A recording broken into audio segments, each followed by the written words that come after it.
Hare Krishna. So tomorrow is the divine appearance of Lord Vamanadev, Vaman Dwadashi.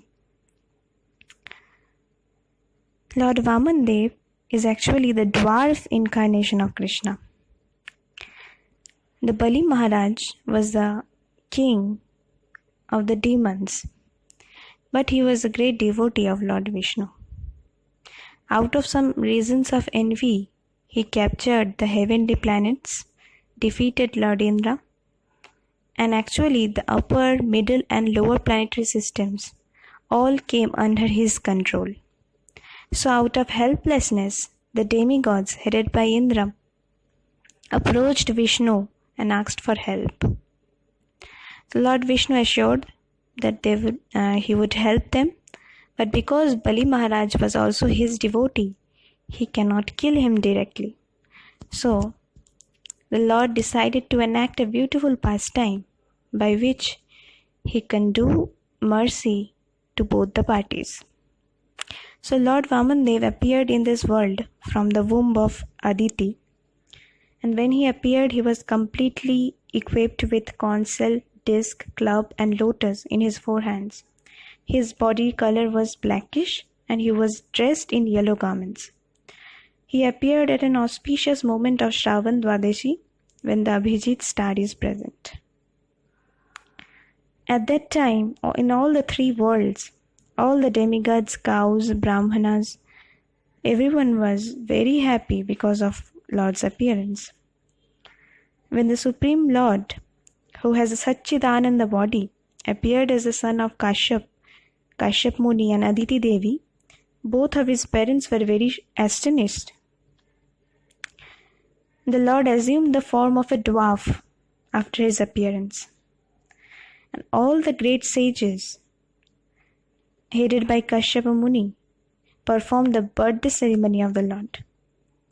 And when it was time for Lord's sacred thread ceremony, in which the Brahmin thread is given to the boy, he was honored by sun god Vivashwan, Brihaspati, who is the guru of all the devas, the goddess presiding over planet Earth, Bhumi Devi, the deity of the heavenly planets, Indra, his mother, Aditi, Lord Brahma, Kuvera, the Saptarshis, and many others.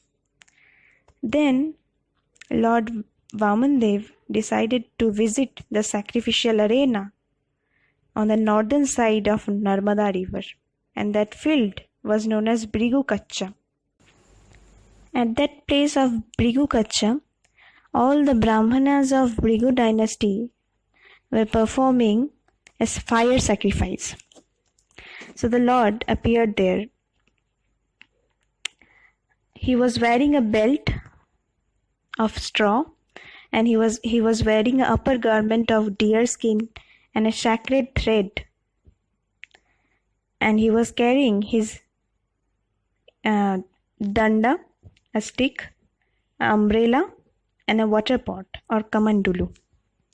Lord Vamanadev appeared in that sacrificial arena, and because of his transcendental effulgence coming out of his body, all the priests started offering prayers to Lord Vamanadev. They stood up from their sheets and offered prayers to Vamanadev.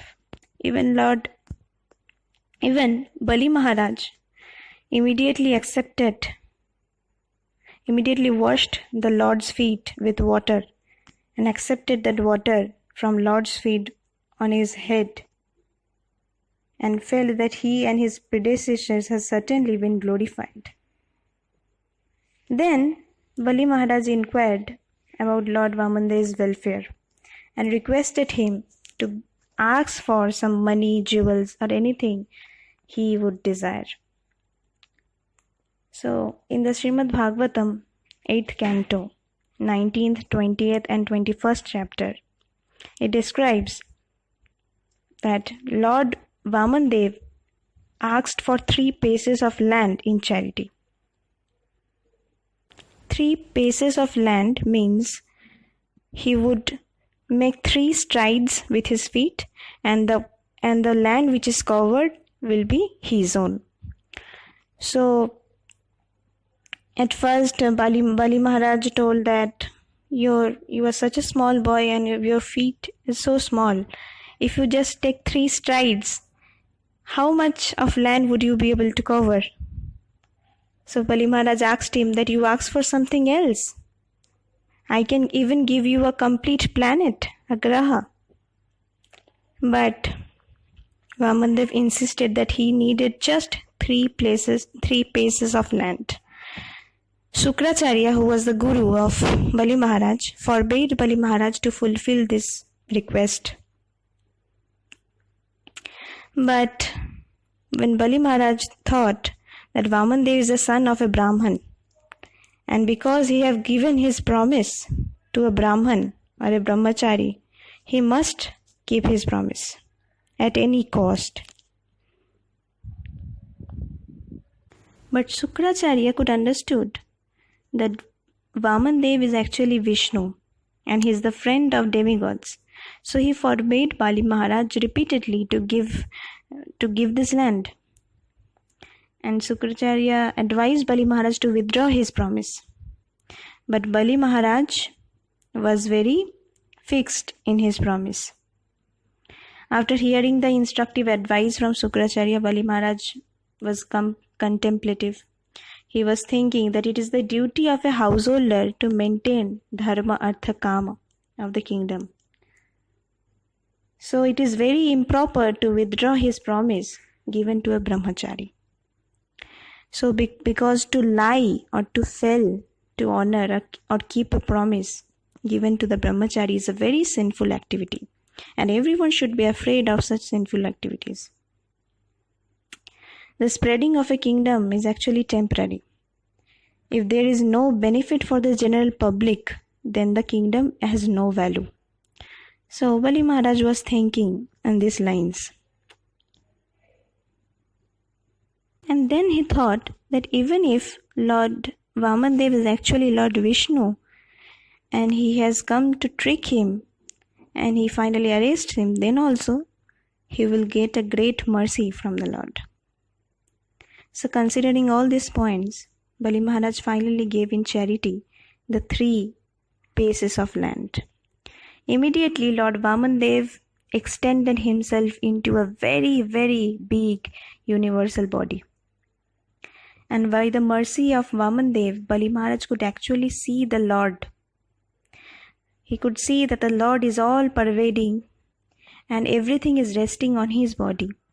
He could see the Lord Vamanadev is the supreme Lord Vishnu, who is wearing a helmet, yellow garments, Srivatsa mark, Kaustuva jewel, flower garlands, ornaments decorating all his body. Then Lord gradually covered the entire surface of the world, and he extended his body and he covered the entire sky. With his hands he covered all directions, and with his footsteps, first footstep, he covered the entire lower planetary systems. With his second footstep, he covered the entire upper planetary systems. And there were no vacant place where he can take his third footstep. So just with his 2 footsteps, he could cover the entire material universe, starting from the lower planetary systems till the topmost planet, Brahmalok or Satyalok. Then Lord Brahma, accompanied by great sages like Marichi and all the deities of different planets, offered humble prayers and worship to the Lord. They washed the Lord's feet and worshipped him with all great paraphernalia. Riksharaj Jambavan vibrated the glories of the Lord. When Bali Maharaj was thus deprived of everything he possessed, all his kingdom, the demons became very angry. So all of the demons, despite of Bali Maharaj warning them, they attacked Lord Vishnu. But just by the eternal associates of Lord Vishnu, all the demons were defeated. And all the demons entered the lower planets of the universe. Then Garuda, who is the order carrier of Lord Vishnu, immediately arrested Bali Maharaj with the ropes of Varun. Then Bali Maharaj was reduced to a helpless position, and then Lord Vishnu asked him for the third step of land. But actually he had covered the complete universe, so there is no place left for his third step. So Bali Maharaj was extremely afraid of not able to keep his promise. He knew that if he is deviated from truthfulness, he will become insignificant to the eyes of society. An exalted person like him is very much afraid of being defamed for falseness or from deviation from the truth. Bali Maharaj agreed with great pleasure that he is ready to accept the punishment awarded by the Lord. He is ready to accept any punishment because of not being able to fulfill his promise to the Lord. So,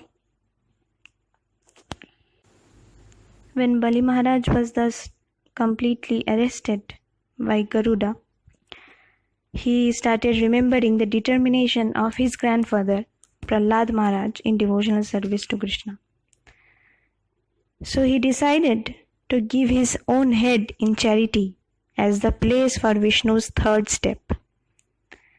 Bali Maharaj also considered how great personalities give up their family relationships, their material possessions, and everything to satisfy the Supreme Lord.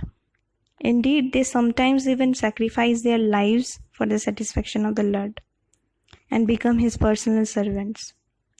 So accordingly, by following the footsteps of previous acharyas and devotees, Bali Maharaj decided to give his own head in charity as the place for the third stride of Vishnu.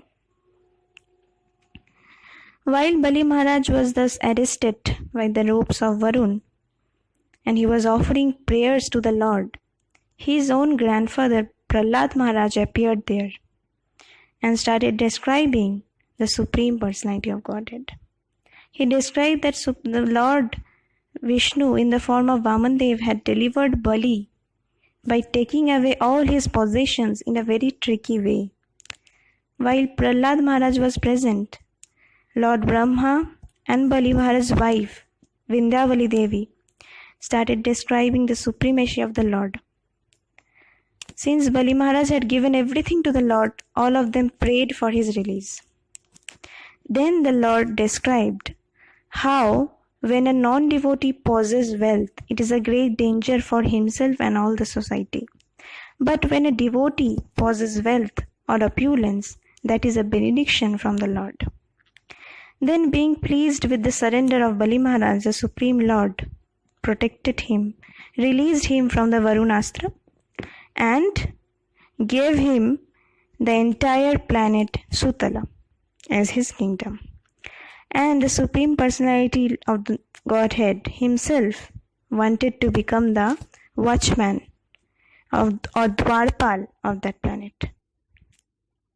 So this great soul, Bali Maharaj, experienced that the highest gain in life is to completely surrender to the lotus feet of the Lord and attain devotional service to the lotus feet. Being fixed in this conclusion, his heart was full of ecstatic emotions and his eyes were full of tears. He was trembling, and thus he offered obeisances to God. And then with his associates, he entered the planet of Sutala. Then the Supreme Lord satisfied the desire of Aditi Devi and reinstalled Lord Indra to the heavenly kingdoms. Prahlad Maharaj, being aware of Bali's release from this arrest, started describing the transcendental pastimes of Vishnu in this material world. He praised Vishnu for creating the material world, for being equal to everyone, and for being extremely liberal to the devotees, just like a kalpataru, a desire tree. Prahlad Maharaj said that the Lord is kind not only to his devotees but also to the demons. In this way, he described the unlimited causeless mercy of the Supreme Personality of Godhead. Then with his folded hands he offered his respectful obeisances and circumambulated the Lord 3 times and also entered to the palace of Sutala in accordance with the Lord's order. Then the Lord ordered Sukracharya to describe what was the faults of Bali Maharaj in executing the sacrificial fire ceremony. Sukracharya explained how chanting the holy names can actually diminish all the faults of the conditioned soul. He then himself completed Bali Maharaj's sacrificial ceremony, and all the great saintly persons assembled there accepted Lord Vamanadev as the supreme Vishnu, the benefactor of Lord Indra and the benefactor of the whole universe. They accepted him as the maintainer of all affairs of the universe. Having seen these wonderful activities of Lord Vishnu in the sacrificial arena of Bali Maharaj, all the demigods, saintly persons, the Pitris, the Bhutas, Siddhas, everyone glorified the Lord again and again with choicest prayers. So, the conclusion is, the most auspicious function of a conditioned soul is to chant and hear about the glorious activities of Lord Vishnu, and thus making one's life successful. Hare Krishna. Thank you very much.